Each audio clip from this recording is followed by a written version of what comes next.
Hello everyone, I'm Dr. Ganishka Kaushik. Welcome you all on Toppers Top. So in this video we will gonna discuss the Ministry of Ayush specific government scheme.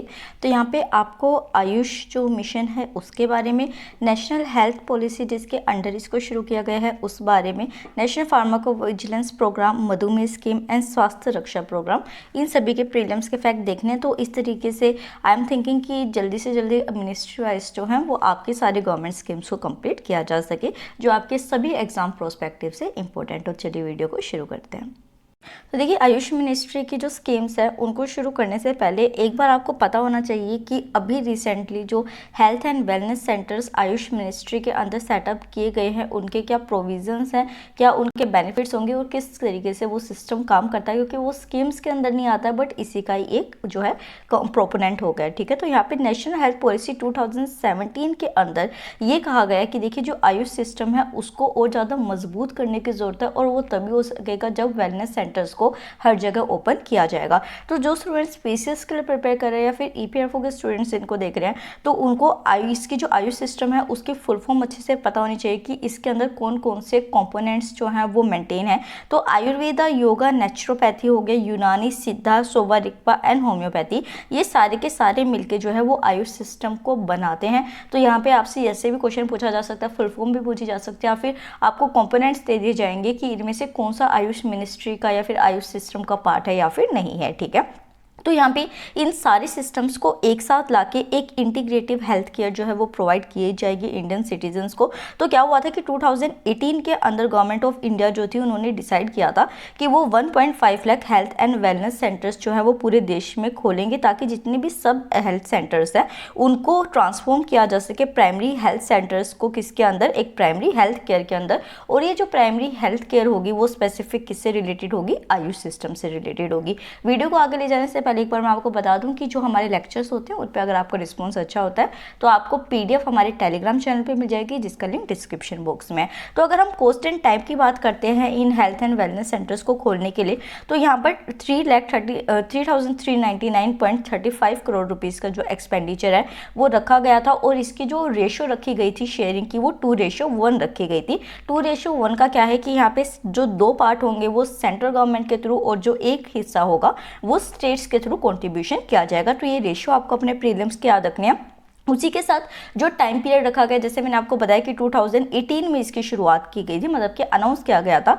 तो यहाँ पे 5 years का जो time period है वो allot किया गया है, डेट इज 2019 से 20 लेके 2023 से 24 तक का जो टाइम पीरियड है 5 इयर्स का वो इसके लिए रखा जाएगा। तो आपको टाइम पीरियड अपने प्रीलिम्स के लिए याद रखना है।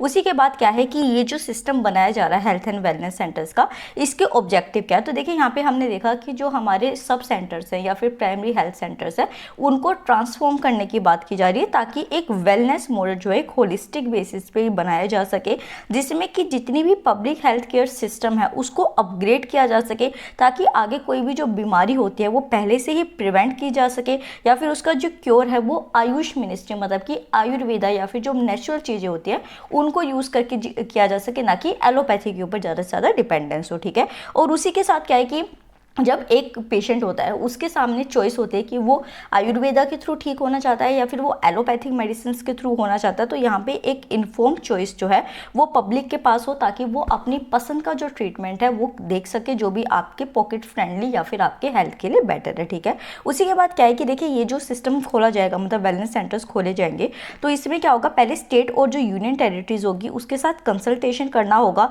उसके बाद जो मिनिस्ट्री ऑफ आयुष है अपने ऑपरेशन को शुरू कर सकती है। और यहाँ पे ऑपरेशन के अंदर 2 चीजें की जाएगी। जैसे सबसे पहले कि जो आयुष डिस्पेंसरीज पहले से प्रेजेंट है, जो कि थोड़ी थोड़ी प्रेजेंट है कहीं कहीं पे, आपको देखिए कि आपके आसपास कितनी आपको एक नॉर्मल डिस्पेंसरीज देखने को मिलती है और कितनी आयुष डिस्पेंसरीज देखने को मिलती है। तो उनका अपग्रेडेशन करना और उसी के साथ जितने भी सब हेल्थ सेंटर्स है उनका अपग्रेडेशन करना ताकि उनको अच्छे तरीके से सेंटर में डेवलप किया जा सके। बेनिफिट्स क्या होगा कि देखिए सबसे पहले बेनिफिट जो हमने अभी देखे कि जब अपग्रेडेशन कर दिया जाएगा इन सारे डिस्पेंसरीज का, तो एक्सेसिबिलिटी है वो बढ़ेगी, मतलब ज़्यादा से ज़्यादा लोग जो हैं वो उन क्लिनिक्स में या फिर उन डिस्पेंसरीज में पहुंच पाएंगे एक अफोर्डेबल ट्रीटमेंट के साथ। उसी के साथ जो देखिए क्या है कि अगर प्राइमरी लेवल पे ही कोई बीमारी ठीक हो जाती है तो वो सेकेंडरी और टर्शियरी सेक्टर पे क्यों पहुंचेगी, क्योंकि पहले से ही सेकेंडरी और टर्शियरी सेक्टर के ऊपर बोझ है, तो आप उसका बर्डन और ज़्यादा नहीं बढ़ाना चाहते। इस वजह से बर्डन को रिड्यूस करने के लिए सेकेंडरी और टर्शियरी सेक्टर के ऊपर पहले ही प्राइमरी सेंटर पर चीज़ों को क्योर कर दिया जाएगा। जो अगर आप इस तरीके से गवर्नमेंट के अंदर आयुष मिनिस्ट्री के अंदर ले रहे हैं कोई भी फैसिलिटी को, तो आपका पॉकेट एक्सपेंडिचर उससे कम होगा। और उसी के साथ क्या है कि देखिए जो सस्टेनेबल डेवलपमेंट गोल है ये भी आपको याद रखना है कि ये आपसे क्वेश्चन पूछा जा सकता है कि जो आयुष मिनिस्ट्री के एफर्ट्स है वो कौन से सस्टेनेबल डेवलपमेंट गोल से कोलैबोरेट करते हैं या फिर मतलब कि किसको फॉलो करते हैं। तो SDG 3 जो हो गया गुड एंड हेल्थ वेलबींग के से रिलेटेड जो है वो इससे लाइन करते हैं और उसी के साथ नीति आयोग के थ्रू भी इनको मैंडेट किया जाता है। ये वाला पॉइंट भी आपका प्रीलिम्स का नेक्स्ट हो गया, ठीक है। अब देखते हैं कि नेशनल हेल्थ पॉलिसी 2017 जिसके अंदर जो है इसके आयुष मिनिस्ट्री भी फॉर्म हुई और उसके साथ जो है ये सारे इनिशिएटिव्स लिए जाते हैं वो क्या है। तो देखिए basic national health policy I think मैं कई बार समझा चुकी हूँ, बट यहाँ पे एक ब्रीफ इंट्रोडक्शन है इसका। एक कॉम्प्रिहेंसिव इंटीग्रेटेड वे में जो कि है स्टेप्स लिए जाएं वेलनेस के लिए सरकार के थ्रू या किसी के थ्रू, ताकि जो हेल्थ फैसिलिटी है वो हर किसी के पास पहुंच सके, वो नेशनल हेल्थ पॉलिसी 2017 का ऑब्जेक्टिव है। और इसी के अंदर यूनिवर्सल हेल्थ कवरेज के ऊपर एट अ अफोर्डेबल कॉस्ट इसका ऑब्जेक्टिव हो जाएगा। तो ये दोनों पॉइंट्स आपको याद रखने हैं, ठीक है। ये हमने देख लिया नेशनल हेल्थ पॉलिसी 2017। अब देखते हैं कि नेशनल आयुष मिशन क्या है। अब हम गवर्नमेंट स्कीम्स को शुरू कर देंगे आयुष मिनिस्ट्री की। तो देखिए डिपार्टमेंट ऑफ आयुष जो है जो कि ministry of health and family welfare के अंदर आता है, उसने अपने 12th प्लान फॉर इम्प्लीमेंटेशन जो है उस टाइम पीरियड में आयुष मिशन को शुरू किया था, ठीक है। तो अब क्या है कि जब आप अपना स्टैटिक पोर्शन उठाते हैं इकोनॉमी का तो 5 ईयर प्लान्स आपके सामने आते हैं। तो क्या होता है कि 5 ईयर प्लान से क्वेश्चंस किस तरीके से रेज किए जाते हैं। एक तो आपसे टाइम पीरियड पूछ लिया जाता है कि कौन सा 5 ईयर प्लान कौन से टाइम पीरियड के लिए था। जैसे मान लीजिए कि गरीबी हटाओ स्लोगन कब दिया गया था, नरसिम्हा राव जो है मनमोहन नरसिम्हा राव प्लान जो था वो कौन से 5 ईयर प्लान में आया था। उसी तरीके से आपको करंट अफेयर से वो स्टैटिक पोर्शन लिंक करके पढ़ना और आपको पता होना चाहिए कि जो नेशनल आयुष मिशन था वो कौन से 5th ईयर प्लान के अंदर हुआ था, तो 12th 5 ईयर प्लान के अंदर होगा। और इस तरीके से आप अपने 5 ईयर प्लान्स को कंप्लीट भी करेंगे। यहाँ पे जो ऑब्जेक्टिव था वो ये था कि देखिए आयुष सर्विसेज को प्रोवाइड करके एक कॉस्ट इफेक्टिव वे में लोगों की हेल्थ को इम्प्रूव किया जा सके।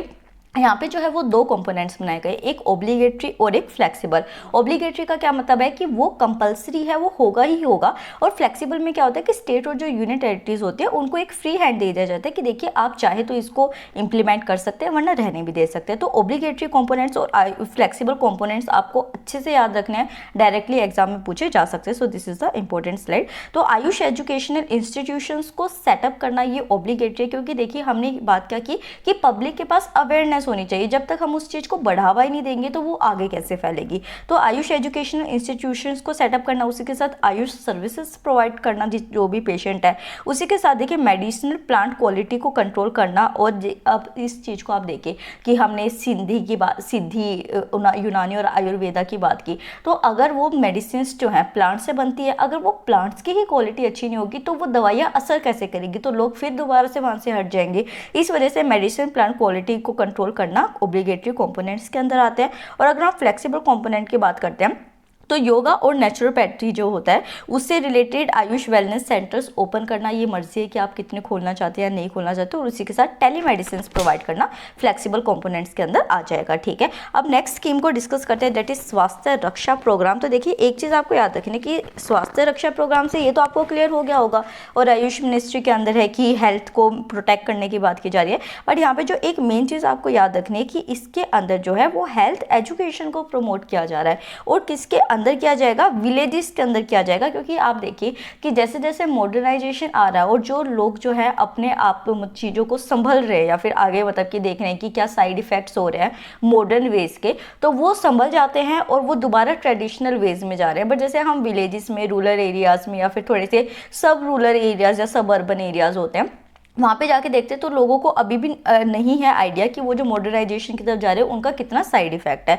तो स्वास्थ्य रक्षा प्रोग्राम जो है वो इसी चीज़ के लिए शुरू किया जा रहा है ताकि हेल्थ एजुकेशन स्पेसिफिकली विलेजेस में प्रोवाइड की जा सके ताकि हेल्थ प्रमोट हो। यहाँ पे क्या है होगा कि देखिए स्वास्थ्य रक्षा ओपीडीज को लॉन्च किया जाएगा कि यहाँ पे जितने भी पेशेंट्स आएंगे उनको आयुष मिनिस्ट्री के थ्रू जो है आयुर्वेदिक मेडिसिन दी जाएगी। आयुर्वेदा तरीके से ही उनको चेक किया जाएगा और उनको बताया जाएगा कि देखिए अगर आप जो है, जैसे मान लीजिए कि मैं एक सिंपल सा एग्जांपल आपको देखती हूँ कि कुकवेयर का ही होता है कि आप जो है आयरन कास्ट यूटेंसिल्स में बना रहे हैं या फिर आप स्टेनलेस में बना रहे हैं, तो आपको ये चीज़ें नहीं करनी चाहिए। जिससे उसी के साथ जो स्वास्थ्य परीक्षण कैंप्स है, कैंप्स लगाए के ज़्यादा से ज़्यादा लोगों को उसमें एनरोल किया जा सके। हेल्थ और हाइजीन अवेयरनेस प्रोग्राम्स को शुरू किया जाएगा। तो ये सारे जो इनिशिएटिव्स लिए जा रहे हैं स्वास्थ्य रक्षा प्रोग्राम के अंदर, ये आपको याद रखना है। उसी के साथ क्या है कि देखिए जो भी डोमेस्टिक सराउंडिंग और इन्वायरमेंट होता है उसको अगर आप कितना साफ रखते हैं तो साफ सफाई से किस तरीके से आपका हेल्थ पे असर पड़ता है, ये अवेयरनेस। और उसी के साथ किस तरीके से जो है कॉलोनीज या फिर जो विलेजेस होते हैं उनमें मेडिकल एड प्रोवाइड करना, इंसिडेंटल सपोर्ट प्रोवाइड करना, और जितनी भी डेमोग्राफिक इंफॉर्मेशन होती है कि देखिए अगर मान लीजिए कि अगर आप एक माहौल में रहते हैं, ठीक है, वहाँ पे ओपन ड्रेनेज रह रही है, नालियाँ हैं, वहाँ पे मच्छर पैदा हो रहे हैं, तो आप ऐसे अगर इन्वायरमेंट में रह रहे हैं तो क्या होगा कि आपके हेल्थ पे इफेक्ट पड़ेगा ही पड़ेगा। ये नहीं डिपेंड करता कि आप कितना खुद को लेके ठीक है, आपके इन्वायरमेंट का आपके ऊपर क्या इफेक्ट पड़ रहा है। तो उसके लिए डेमोग्राफिक इन्फॉर्मेशन, फूड हैबिट किसी पर्सन की क्या है कि वो हेल्दी फूड कंज्यूम कर रहा है या वो जंक फूड कंज्यूम कर रहा है, फिर जो हाइजीन कंडीशंस हो गई, कौन से सीजन में कौन सी बीमारी ज़्यादा है, या फिर कैसे लाइफस्टाइल को हम फॉलो कर रहे हैं जिससे बीमारियां बढ़ रही हैं, ये सारी चीज़ें मिलके जो है वो एक इंसिडेंस ऑफ डिजीज़ का डाटा क्रिएट किया जाएगा और फिर उसको क्योर किया जाएगा। और उसी के साथ क्या है कि आयुर्वेदिक कंसेप्ट पे किस तरीके से हेल्थ स्टेटस को मेंटेन किया जाता है उसको असेस करना और उसका प्रोपोगेशन करना इसका पार्ट हो जाएगा। नेक्स्ट स्कीम जो है वो डिस्कस करते हैं नेशनल फार्माको विजिलेंस प्रोग्राम के बारे में। तो यहाँ पे क्या है बेसिकली कि जो एक कल्चर आयुर्वेदा का, सिद्धा का, यूनानी का, होम्योपैथी का हमारे पुराने भारत में हुआ करता था, मतलब कि पहले के ज़माने में हुआ करता था, उसको हम किस तरीके से दोबारा डेवलप कर सकते हैं वो हमारा नेशनल फार्माको विजिलेंस प्रोग्राम के अंदर शुरू किया जाएगा। तो यहाँ पे क्या होगा कि आप जैसे एडवर्टाइजमेंट देखते होंगे कि कोई भी जो आप ये भी देखते होंगे कि रोड साइड में जब आप जाते हैं तो वो लोग एक छोटा सा टेंट लगा के बैठते हैं और वो कहते हैं कि आयुर्वेदिक मेडिसिन लेके अपनी बीमारियां ठीक कीजिए। तो ये क्या है, एक तरीके से मिस एडवर्टाइजमेंट है जिससे लोगों को क्या हो जाएगा कि जो रियल आयुर्वेदा है, रियल यूनानी है, उसके बारे में उनका इंटरप्रिटेशन पहले ही गलत हो जाएगा, गलत एडवर्टाइजमेंट्स को देख के, और फिर वो दोबारा जो है आयुर्वेदा को रिजेक्ट कर देंगे। तो इस तरीके की चीज़ को रोकने के लिए और रियल आयुर्वेदा, रियल यूनानी चीज़ें जो है उनको प्रमोट करने के लिए इस मिशन को शुरू किया गया है।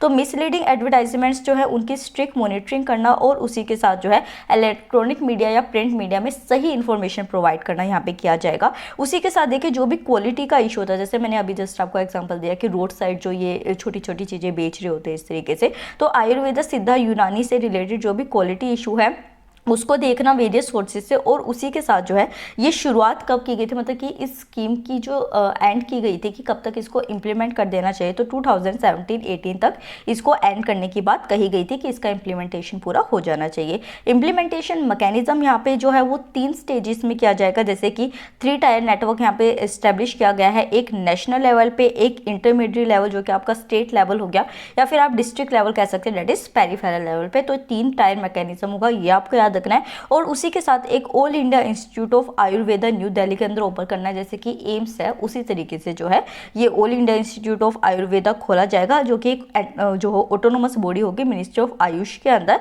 जो कि सारे इनिशिएटिव्स को कोऑर्डिनेट करेगी। नेक्स्ट और लास्ट देखते हैं यहाँ पे मिशन मधुमेह थ्रू आयुर्वेदा। मधुमेह क्या होता है आपको पता होगा सबको, डायबिटिक्स, जो शुगर से रिलेटेड बीमारी होती है।